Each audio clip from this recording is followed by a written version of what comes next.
Hey there mga my loves, it's Scorpio. Thank you so much for always staying here with me in this channel, babe. So before we start your reading, ang content pala natin ngayon is Scorpio is we're gonna take a look at yung inyong messages for August 2024. So before that, let me just greet the newbies or yung mga bagong subscribers. Hi and hello there, newbies. Ako po si Yan. Welcome po kayo dito sa channel ni ito at sa mga returning na viewers, thank you so much for the warm love and support ang binibigay niyo po sa akin. So if you happen na hindi niyo pa knows na meron pa po tayong isa pang channel, the link is down below the description box. So let's go ahead and check these messages here for you guys, but reminders first na hindi po ito for everybody. So just take only what resonates and we do not have any gender, babae, lalaki, LGBT, cross-watchers, you can flip roles if you want.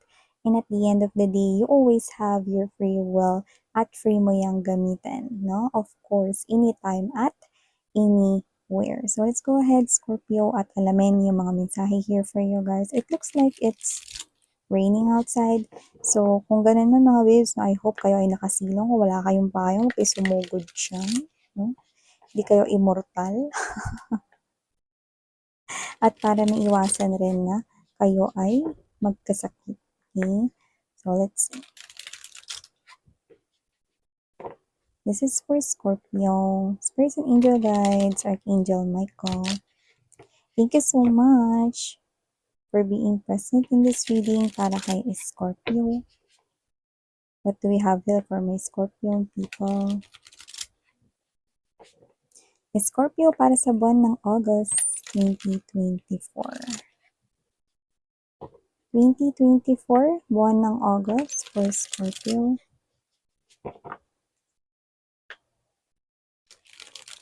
Thank you so much mga may loves sa walang sawang pag-suporta sa akin. Scorpio.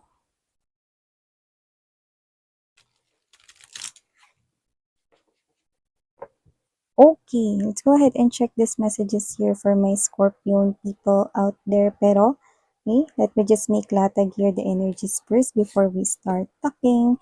We have here the Eight of Pens energy or the Eight of Swords.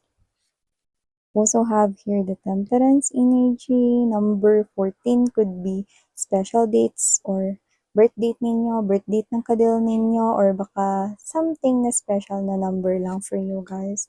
Also have here the Judgment energy. For sa buwan ng August, we also have here the Artist of Mugs, the Tower, the Five of Pens or the Five of Swords energy. We have here the Explorer of Pens, and there's this Eight of Mugs energy. Okay.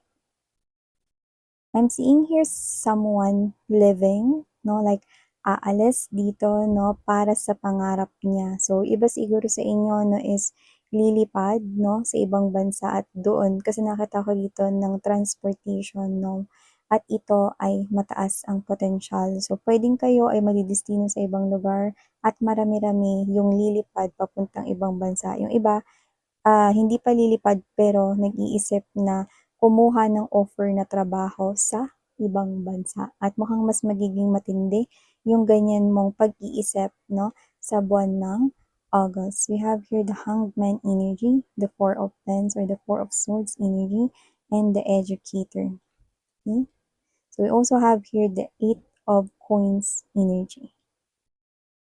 Yan, Parang gusto niyo kasi kumuha ng more experience sa work, Iba naman parang kayo ito, na this August, dahil gusto mong i-pursue yung mas malaking salary, mas malaking income, you will definitely largen, or parang widen, ang iyo ritong knowledge and skills, Kumbaga sa sa school, parang magma-masteral ka, kahit na graduate ka na sa course na yan, para mas meron kang better understanding, meron kang mas malalim na knowledge about that.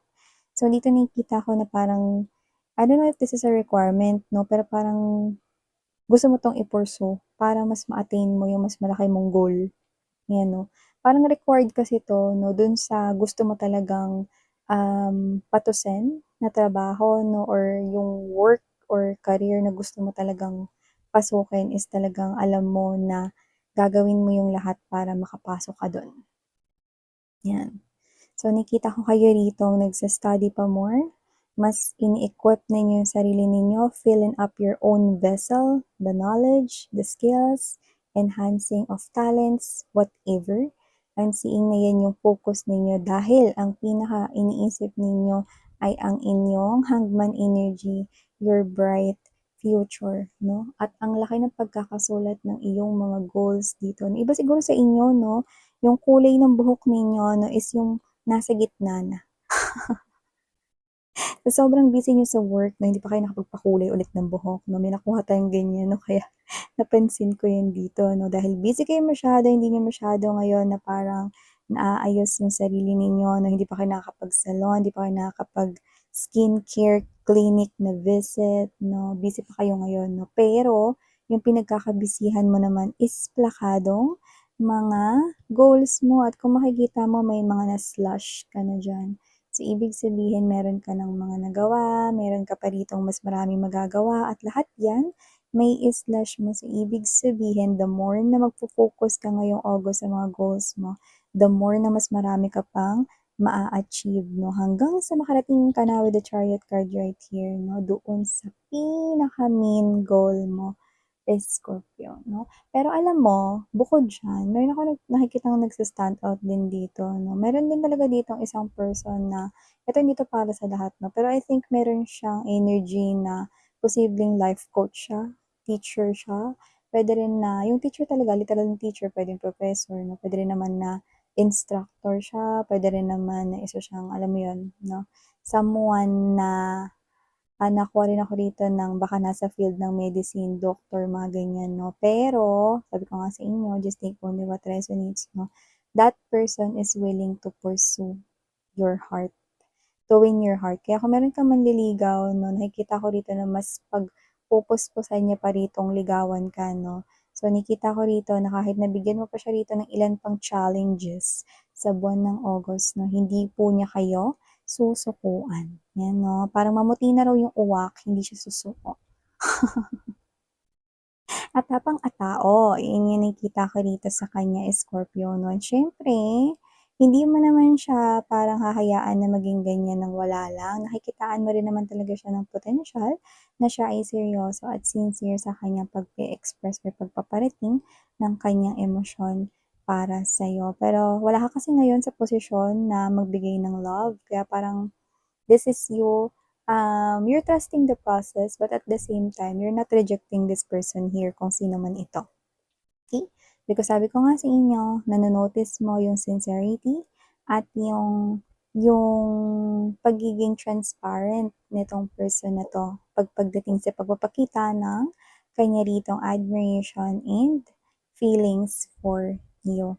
So, aside from that, Scorpio, nakita rin ako rito 'no, na parang kayo 'to na posibleng magkaroon kayo dito ng a little bit rocky road pagdating dito sa inyong usapang mind 'no.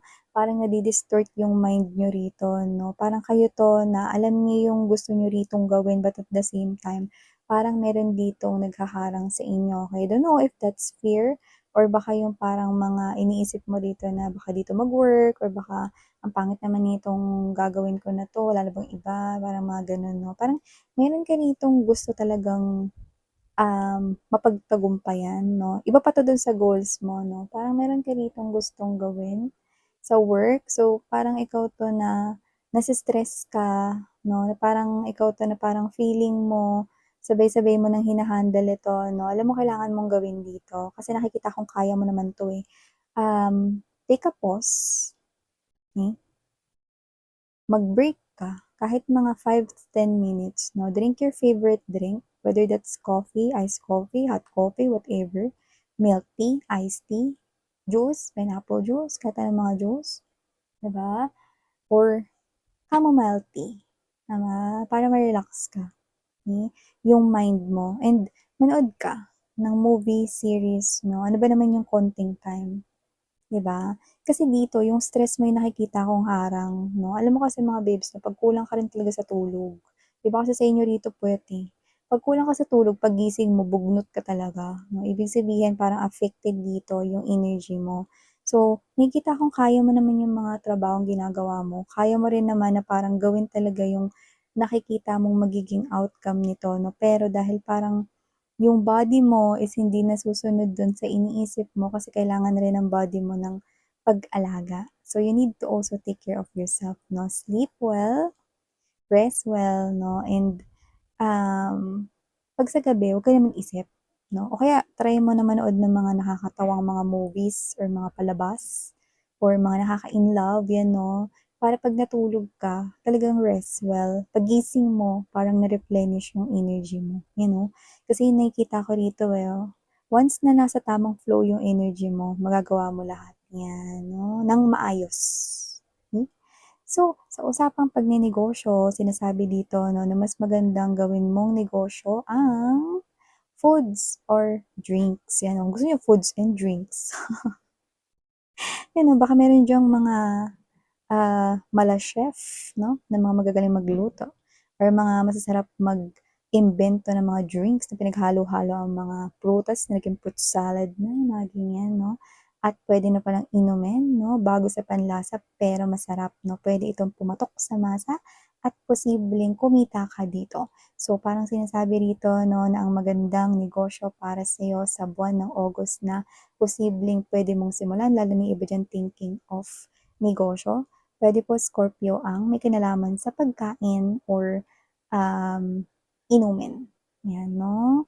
So, 'yun yung nakikita ko dito. Doesn't have to be na magtayo ka na kaagad ng shop na parang mag-rent ka na agad sa mall now na 'no, ng for lease na paglalagyan mo ng shop mo na puwede naman na gawin mo ito 'no, sa home mo 'no, pa-try mo muna sa mga friends mo, pa-deliver mo muna mga ganyan 'no, sa mga kapitbahay mo 'no, and then from there na makikita mo yung reaksyon nila, "Uy, masarap, Uy, inimbento mo 'to? Ay, kakaibang lasa nito, hindi pa nakatikim ng ganito pero masarap." Ayan 'no.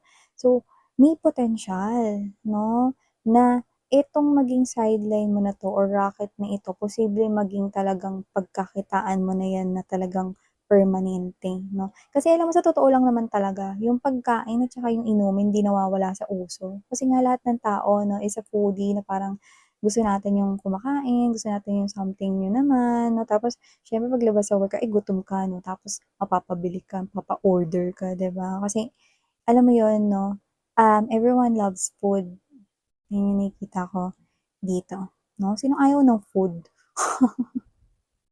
'di ba? Tsaka kahit hindi ka uhaw umiinom ka, 'di ba? Kasi gusto mo uminom, 'di ba?